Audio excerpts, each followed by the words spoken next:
Hello, welcome to the 74th edition of Drive-Thru Review. Today I'm going to talk about Trajan. It's a game by Stefan Feld, published by Eminent Spiel, which is their first published game, I believe. It plays 2 to 4 players, and it says about 30 minutes per player. Your first game is going to go a little bit longer, but I think after that everybody has an idea that's probably pretty accurate. This is a very unique game. I'm not going out on a limb when I say there is no other game like this.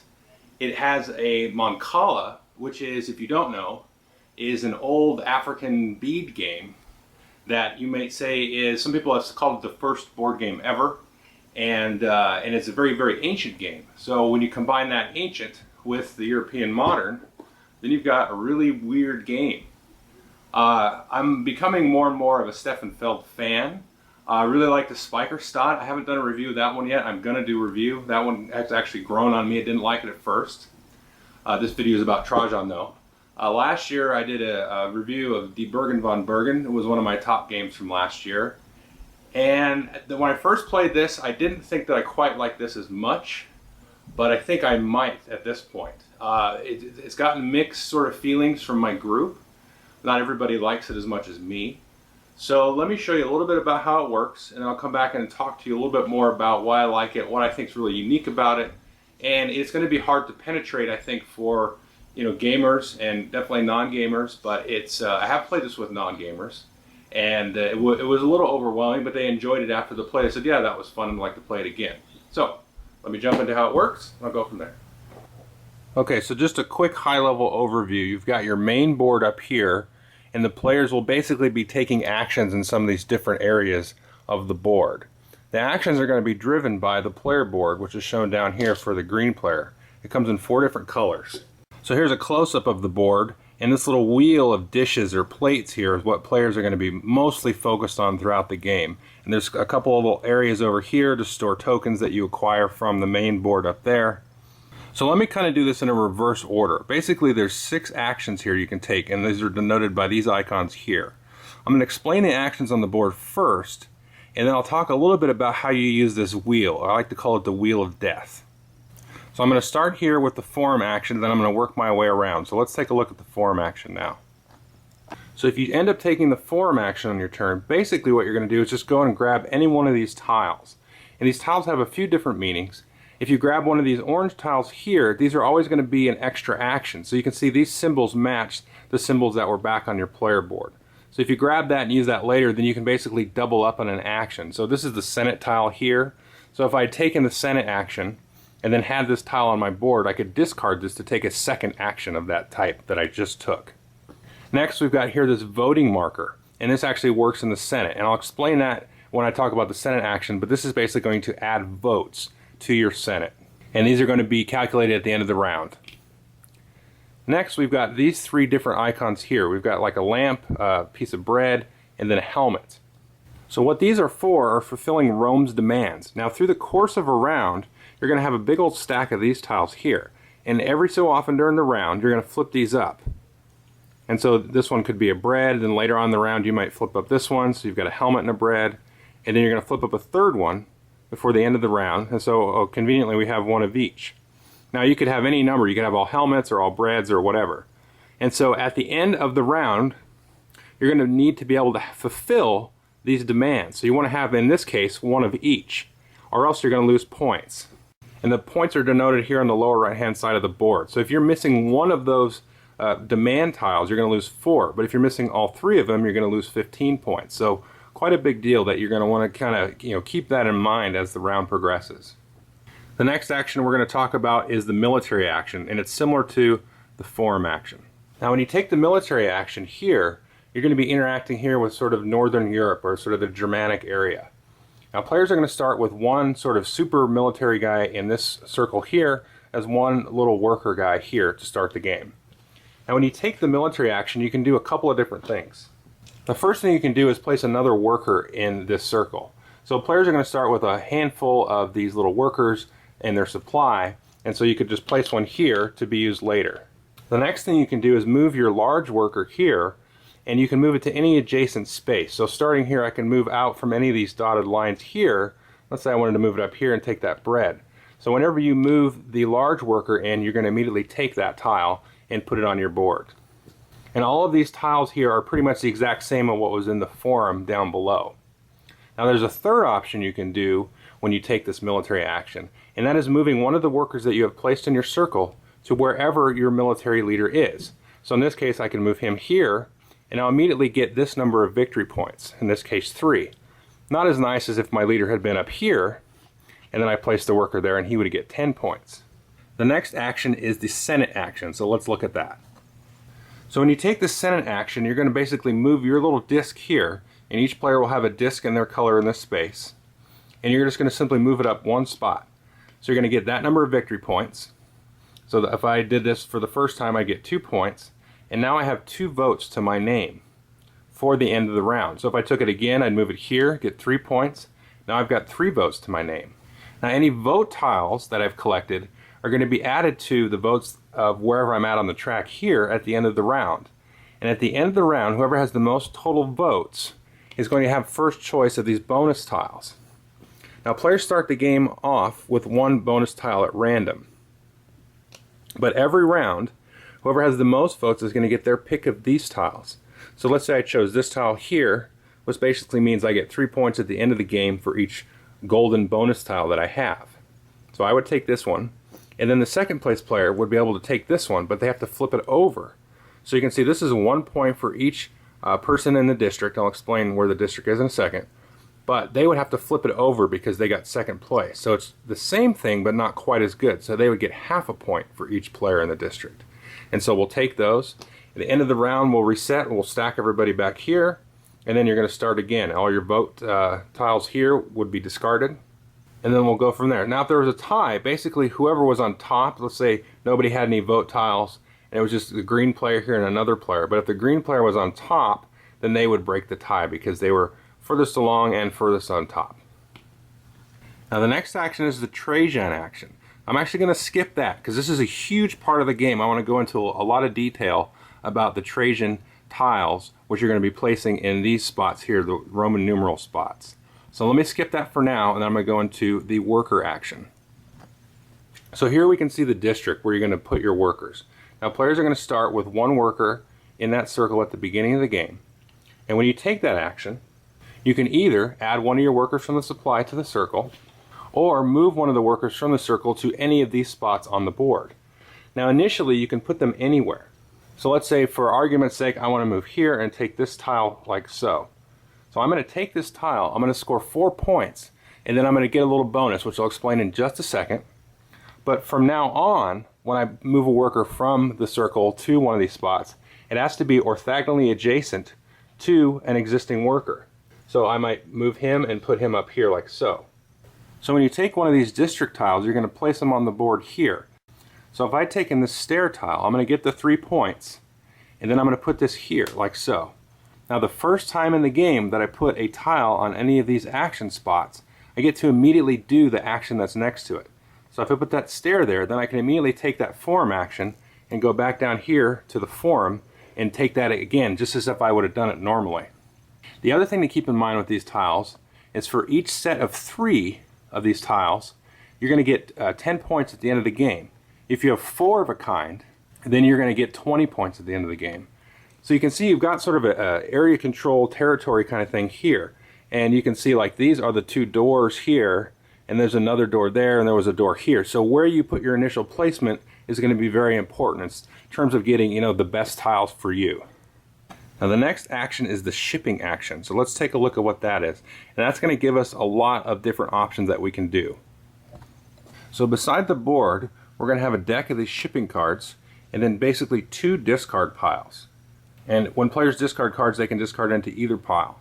Players will begin the game by drawing 3 cards out of either of these decks or the discard piles to form a hand of 3 cards that they'll start the game with. And then when you take the shipping action, you've got a few options here. Now you can go and just grab 1 card from either of these discard piles like so, or you can draw 2 off the top, add them to your hand, and then choose to discard any of the cards in your hand. So let's get rid of that orange there. Thirdly, you could take and place 1 or 2 cards face up in front of you in sort of a tableau or a display of cards.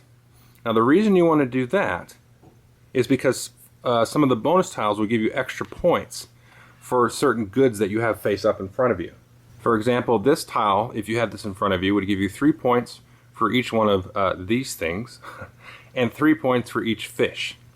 So you're going to have those face up in front of you at the end of the game. It doesn't matter if they're in your hand, but you want them face up in front of you. I should say that any cards in your hand are going to be worth 1 point at the end of the game.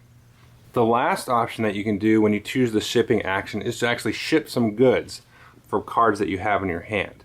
And there's basically 3 ways to ship goods. So let's take a look at this. So if I chose to choose this way, and you can choose any way that you want, I would need to ship different goods. So this is basically 2 points for any one good, 4 points for 2 different goods, on up to 8 points for 4 different goods.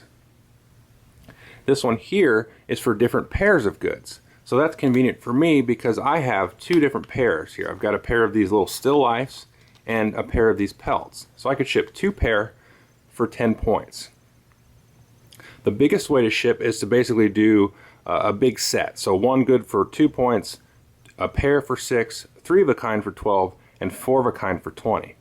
Now in my case, if I had shipped these, let's say I wanted to ship these 2 pair, these will also go face up in front of me and be counted at the end of the game. So you basically want to do this. You don't just usually want to just play cards. It's not as good because you're going to get points here for shipping. Now the first person to choose one of these approaches to shipping is going to get the points. So in my case I'd get 10 points. And I'm going to flip this over. So the next person in this round that would have shipped in this manner would only get 6 points for 2 pair. Now at the end of the round you're going to flip back over any of these gray ship tiles and then start over for the next round. Now real quickly, this is the Trajan action. And there's 6 different Trajan tiles here, or 6 different types of Trajan tiles. And there's a stack on each of these. And so when you take the Trajan action on your player board, you're going to be able to grab one of these tiles and add it to your board. So now let's talk a lot about the mancala aspect of the game and how that's going to work and how players are going to need to understand that to be successful and have fun at the game. So to start the game, players are going to put randomly 2 of these cylinders in each of these dishes here. After everybody's done that, then you're going to lay out the Trajan tiles on the board, so you can't see these before you do your starting setup. So don't think too much about how you put those cylinders in the dishes. So after everybody draws the 3 cards, then players are going to, in turn order, are going to grab a Trajan tile, 3 different Trajan tiles from 3 different stacks. You can't choose from the same stack twice in this initial setup. And you're going to place these in the 2, the 4, and the 6.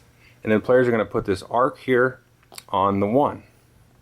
So the way that a player will choose to do an action is as follows. You're going to choose one of these dishes, grab all of the cylinders, and then distribute them moving down in a clockwise manner. So what we like to do is, let's say I want to choose this because I know I'm going to place 2 out. I'm going to choose and do 1, 2. So I put those out there to make sure that that's how I want to distribute them. And I say, okay, I'm going to end here on the Senate action. And that's what I want to do. And these cylinders are in the order that I wish them to be. So I'll do 1, 2, like that. And then, since I've ended here in the Senate action, I'm going to take the Senate action on the board. And then I'm going to check. Do I have a Trajan tile here? Yes. Do I have this color configuration in the dish that I just ended in, a white and a green? Oh, by God, I do. So I check a white and a green, and then I get this tile, and I get to activate that tile. And I'll explain what all of these are in just a second, but basically I'm going to get 1 point, victory point, and then I'm going to get this action, so to speak. So as players move around, you're going to start bunching up your cylinders. So now I've got 3 in this one. So if I chose here, I need to go 1, 2, 3, like so, and then I'll end in the shipping action. Now as players are moving these cylinders around, you're also going to advance this turn track here. So there's a 2, 3, and a 4-player turn track. So I've got this here just set up for a 3-player game. Now in my initial move, I picked up and dropped 2 cylinders. So this is going to move 2 spaces. And it's going to do that for every player. So Frank, after me, picked up a whole big old dish of 5. He's going to go 1, 2, 3, 4, 5, and then around and around the board. So each time this makes a trip around and hits this arrow, that's when you're going to reveal 1 more of these demand tiles. So basically you're going to make 3 trips around the board, and you're going to have 3 demand tiles, and you're going to know that for this round you're going to need one of each of these, and then you're going to make a fourth trip around the board, and that's when you're going to end the round. You're going to check the votes up here in the Senate, up here. You're going to flip over all of the ships, you're going to clear out some tiles, you're going to replace the tiles. Now after going around a fourth time, you're going to basically discard one of these little tiles off the stack. So there's 4 rounds, 1, 2, 3, 4 rounds made up of 4 trips around the board. So you're basically going to go around this thing 16 times. Every time you go around, you just discard 1, 2, 3, 4, and then the last time around here, you're going to end the game and then do final scoring. And that's all driven by how players manipulate their dishes. So when you take that Trajan action, if you landed here with your last cylinder, then you're going to be able to go on the board and get any Trajan tile you wanted. You're going to place it wherever your arch is. So in this case, I'll put it here. And that's convenient because I've got a green and a pink. So I've already got set up here to be able to score that tile when I end in this dish. Then I'm going to take the arch, I'm going to move it all the way clockwise around the board until I hit an empty spot. And this is going to be where my next Trajan tile goes. So players are going to need to keep in mind, what actions they want to take. Keep in mind what the other players are doing. Are they eating up all the demand tiles? Are they getting vote tiles? Are they getting influence in the district to get the points and get the extra bonuses here? Are they taking over the military area? There's a lot to keep in mind. How far up on the Senate are they going? They need to keep all of that in mind, what's going on the main board, as well as trying to land and get some of these little bonus actions from all of these Trajan tiles. So there's a lot to take in and to digest the first time. And just a couple sort of pointers is you want to kind of think backwards of, okay, so if I do this, I'm going to end up with these cubes here, and then, say I'm going to take these 3 here, 1, 2, 3. So that's going to be like so. And so now for the next turn, I want to think backwards of where I'm trying to get and, which Trajan tiles I'm trying to hit and which actions I want to take. And, try to set yourself up for some big turns where you're taking, 2, 3 actions at the same time. And as you play, inevitably, you're going to get more and more bunched up in a dish. And so once you get bunched up, your options are going to become a lot less limited. So at some point, you're going to need to distribute out all of these. So I'd go 1, 2, 3, 4, 5, 6, 7. So I'd go all the way back around and just end up here. So you can get them more distributed and then give yourself more options. So you're going to kind of bunch up and spread out and bunch up and spread out. So let me go quickly over all the different Trajan tiles and then show you what they do and then wrap up. Okay, so let's just work our way around this way.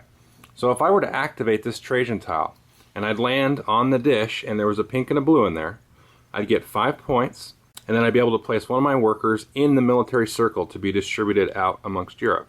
And then some of these are, you get to put 2 workers, they're not worth as many points, etc. This one is worth 3 points, and you basically just get to draw 2 free cards off the deck for shipping later.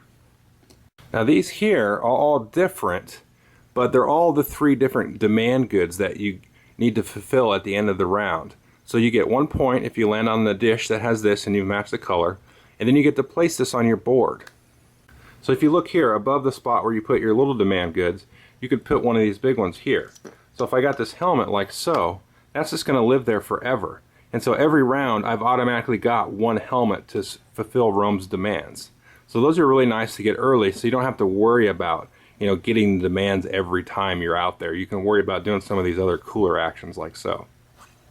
These tiles here are all placements in the worker area over here. So you basically just place 1 worker in the circle and you get the 5 points.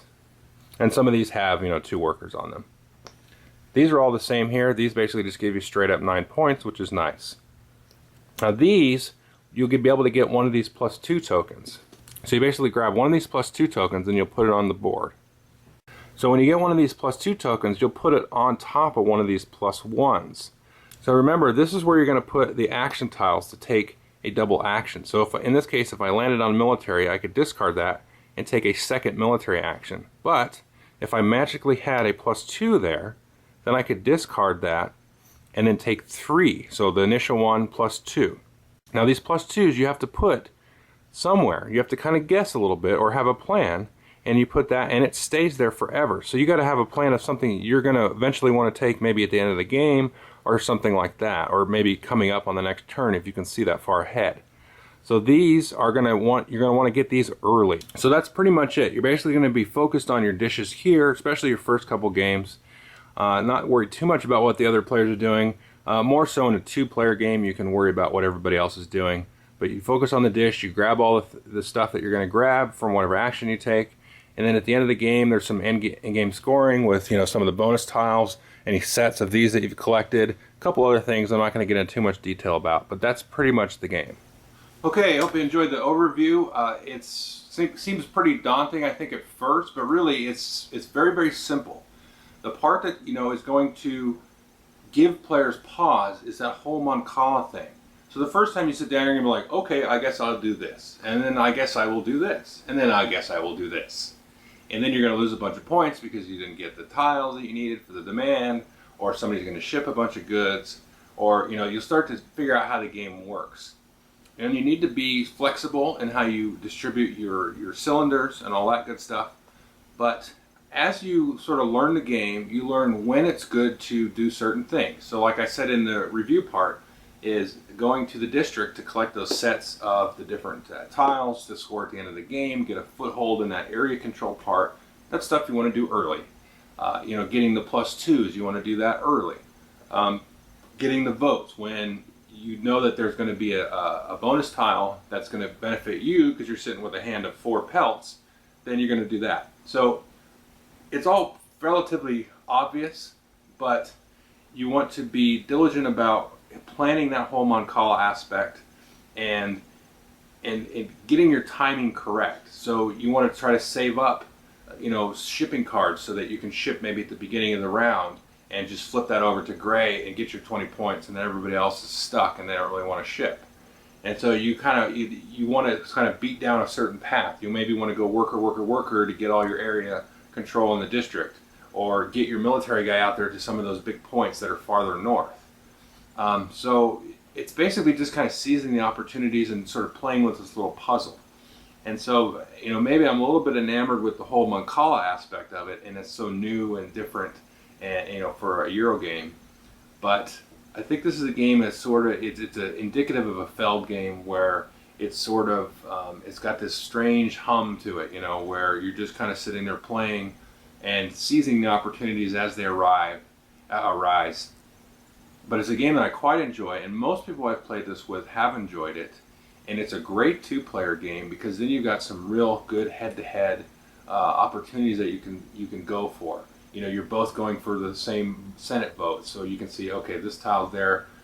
I'm just going to take this tile because he's already got all these cards out in front of him, so I'm going to go up the vote so he doesn't get the bonus tile that's going to give him like 15 points at the end of the game and that stuff. Or I may grab an area control tile that I don't have a set of, but he's going to get a set of, and then I'll be able to trigger the extra action and all that stuff. So there's a lot to kind of think about, and it's fun, and it's nice to pull off like a huge turn where you go and you grab a tile and you get an extra action, and then you do this and you put a guy out there and you dump all your workers out into the military area or some other area. There's a lot of little cool like sort of combo things that you can do, and I think that's what makes it fun for me.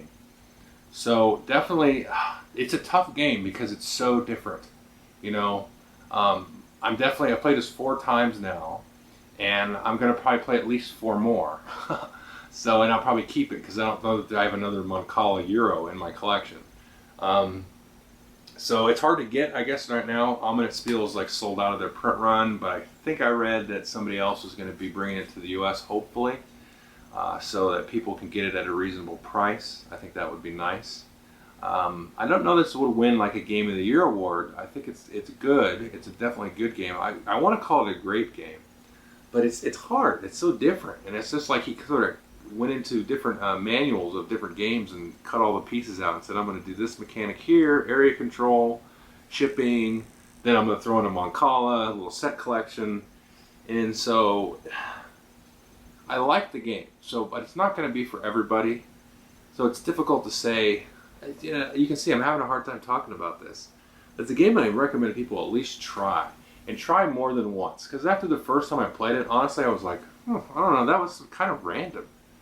But then the last time I played it, I cleaned the other player's clock, and he hadn't played it before, and I knew how to kind of pace out the mancala and all that stuff. So it's something I definitely want to explore, and I haven't had a chance to play with, even skilled or even experienced players. And I think that's where, the game is going to be hard to figure out. So, maybe when I do a re-review, that I do a written review of it or something in a year, we'll see if it's still good. But right now it's good, and I would recommend it to any Euro lover or Feld lover. So, anyway, I'm done talking. So, anyway, thanks.